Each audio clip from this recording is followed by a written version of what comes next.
வணக்கம் அன்பு நண்பர்களே, அனைவருக்கும் இனிய வணக்கம். தமிழகத்துல பயிர்க்கடன் தள்ளுபடி. விவசாயிகளுக்கு முதல்வர் விஜய் அவர்கள் வெளியிட்ட அந்த குட் நியூஸ் என்ன? பயிர்க்கடன் தள்ளுபடி குறித்த சில முக்கியமான அறிவிப்புகள் மற்றும் பயிர்க்கடன் தள்ளுபடி செய்ய அரசுக்கு பாமக தலைவர் ராமதாஸ் அவர்கள் கோரிக்கை வச்சிருக்காங்க. என்ன அப்படின்றது எல்லாமே வீடியோவின் வாயிலாக பார்க்கலாம். தமிழ்நாட்டுல கூட்டுறவு வங்கிகள் மூலம் கடந்த 25/5/2026 அன்று 50,000 வரை பயிர்க்கடன் பெற்ற சிறு மற்றும் குறு விவசாயிகளுக்கு முழுமையான தள்ளுபடி அப்படின்றத முதல்வர் விஜய் அவர்கள் வெளியிட்டார். மாநிலம் முழுவதும் இந்த திட்டத்தை மறுபரிசீலனை செய்யக்கோரி பெறப்பட்ட பல்வேறு கோரிக்கைகளை ஏற்று மாண்புமிகு முதல்வர் விஜய் அவர்கள் தலைமையில 15/6/2026 அன்று தலைமை செயலகத்துல உயர்மட்ட குழு ஆய்வு நடத்தப்பட்டது. விவசாயிகளின் நலனை கருத்தில் கொண்டு தற்பொழுது பயிர்க்கடன் தள்ளுபடி 75,000 வரம்பாக மாற்றப்பட்டிருக்கிறது. ஒரு குறிப்பிடத்தக்க ஒரு விஷயங்க. இந்த தள்ளுபடி அப்படின்றது 1/5/2026 வரை கடன் பெற்றவர்கள் மட்டும்தான் இதை தள்ளுபடி பெற தகுதியானவர்கள். இவர்களுக்கு மட்டும்தான் 100% கடன் தொகை முழுமையாக தள்ளுபடி செய்யப்படும். அதே போல 75,000க்கு மேல கடன் பெற்ற விவசாயிகளுக்கு வெறும் 35,000 மட்டும்தான் சலுகை கிடைக்கும்.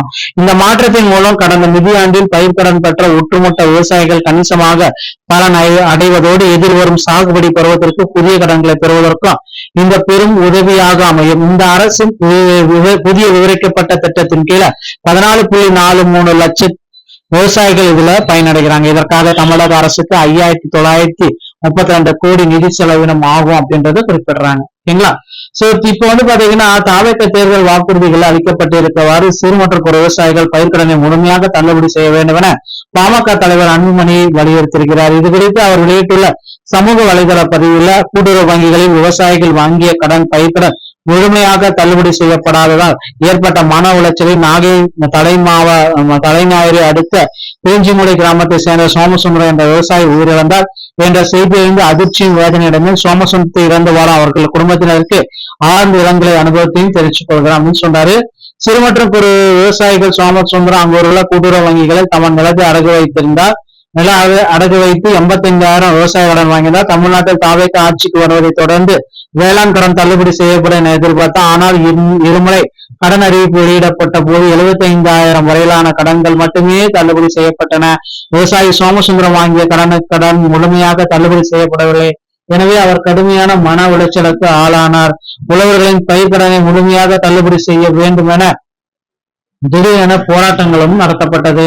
தாவேக ஆட்சிக்கு வந்தால் சிறு மற்றும் குறு விவசாயிகள் பயிர்க்கடன்கள் முழுமையாக தள்ளுபடி செய்யப்படும் என்ற எதிர்பார்த்த நிலையில் உயிரிழந்த விவசாயி சோமசுந்தரம் மட்டுமின்றி லட்சக்கணக்கான விவசாயிகள் கடுமையான மன உளைச்சலுக்கு ஆகியிருக்கிறார்கள். காவிரியில் தண்ணீர் திறந்து விடப்படாததால் குறுவை சாகுபடி பெய்து உழவர்களின் மன உளைச்சல் மேலும் அதிகரிக்கிறது. அதற்கான காரணங்களுக்கு தீர்வு கண்டு அவர்களின் மன உளைச்சலை போக்க வேண்டியது தமிழக அரசினுடைய கடமை. எனவே தாவேக தேர்தல் வாக்குறுதியில் அறிவிக்கப்பட்டவாறு சிறு மற்றும் குறு விவசாயிகள் பயிர்க்கடனை முழுமையாக தள்ளுபடி செய்ய வேண்டும்.